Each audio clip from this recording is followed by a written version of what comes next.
Hello, मी विद्या. चला आज मी तुम्हाला शेक कसा घेते ते दाखवते. बाळंतिणीला शेक शेगडी पाहिजेच, नाहीतर ती कसली डिलिव्हरी असं तुम्ही बऱ्याच वेळा ऐकलं असाल.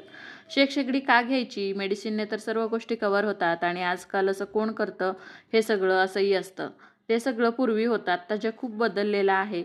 पण याला ना सायंटिफिक रिझन आहे. ओलाव्यामुळे ना बॅक्टेरियल इन्फेक्शन होऊ नये यासाठी शेक घेतलं जायचं आणि ह्याचे फायदेसुद्धा खूप सारे आहेत. गावाकडं कसं सगळ्या गोष्टी उपलब्ध असतात आणि शहरात म्हटलं की थोडं अवघड होतं.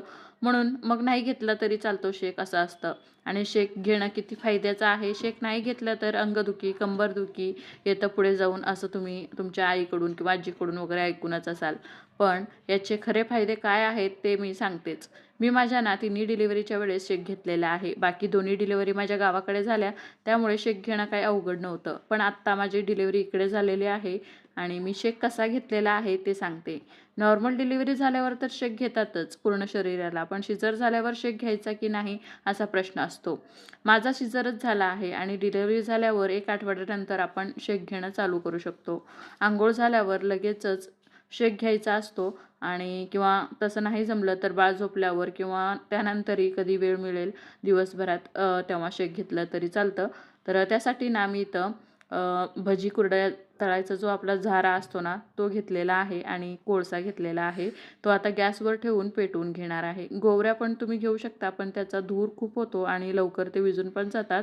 त्यामुळे मी इथं कोळसा घेतलेला आहे आणि जास्त पण तुम्ही घेऊ शकता, पण मला एवढं इनफ आहे त्यामुळे मी एवढंच घेतलेलं आहे. आणि जास्त हीटसुद्धा ना शिजर झाल्यानंतर काहींना सहन होत नाही, चक्कर आल्यासारखी वगैरे होते.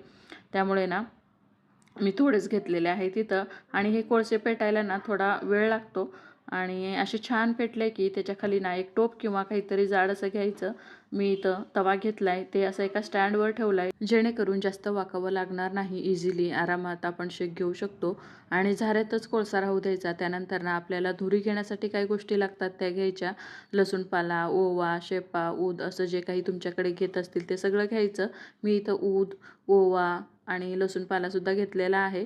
आणि बसायला एखादा स्टूल वगैरे घ्यायचा. मी इथं पाट घेतलं आहे, त्यावर बसून मी शेक घेते. मी घेते तसं ना हात, पाय, चेहरा, दात, कान, डोकं, नख असं सगळीकडे शेक घ्यायचं. हातापायाचे जॉईंट्स असं नीट आलटून पालटून जेवढं होईल तेवढा वेळ बसून ना व्यवस्थित असं शेक घ्यायचा. नॉर्मल असेल डिलिव्हरी तरी पूर्ण अंगाला शेक घ्यायचा आणि जर सिझर असेल ना तर पोटाचा इथला भाग सोडून जमेल तसं सगळीकडे शेक घ्यायचा. यामुळे ना खूप आराम वाटतो. सिझर झाल्यावर शेक नाही घ्यायला पाहिजे, टाके तुटतात असं बोलतात, पण असं काही नाही. जिथे टाके असतात ना तिथे घाम येऊन तिथे इन्फेक्शन होऊ शकतं, त्यामुळे खाज वगैरे येऊ शकतं.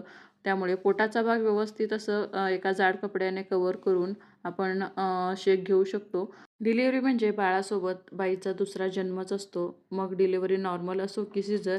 आणि शेक नाही घेतला म्हणून पोट कमी झालं नाही असं काही नसतं. ते आपोआप कमी होतं किंवा त्यासाठी डॉक्टरच्या ॲडवाईजने एक्सरसाइजसुद्धा तुम्ही करू शकता.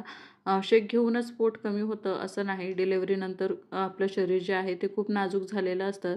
त्यामुळे ते रिकव्हर होण्यासाठी, आराम मिळण्यासाठी शेक खूपच इफेक्टिव्ह आहे. फीडिंग करून, जागरण करून आपण थकून गेलेलो असतो. डोकं दणदण करत असतं.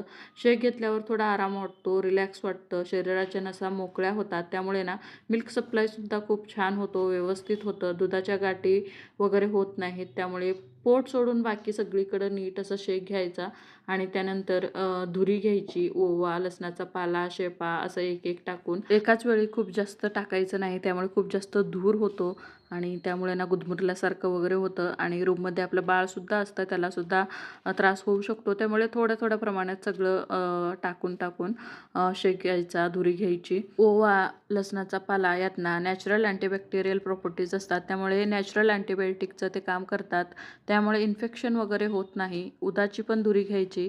याचा वास ना खूप छान असतो. त्यामुळे ना माइंड खूप रिलॅक्स होतं, प्रसन्न वाटतं. पॉझिटिव्ह एनर्जी राहते घरात. त्यामुळे ना घरातलं वातावरण पण छान राहतं.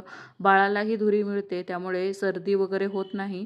बाळंतीण जेवढी रिलॅक्स असेल, टेन्शन फ्री असेल, आनंदी असेल, तेवढं बाळासाठी चांगलं असतं. आणि त्यानंतर ज्या दिवशी आपण हेअर वॉश केला असेल त्या दिवशी ना असं ऊद घालून वरती ना अशी दुरडी ठेवून छान असं डोक्याला शेक घ्यायचं. केसात ओलावा राहिला ना तर हेअरफॉल होतो, त्यामुळे दुरडी ठेवून छान असं केस जे आहे ते ड्राय करून घ्यायची. दुरडी न ठेवता असंच केस जर आपण त्यावर सोडली ना तर केस खूप जळतात.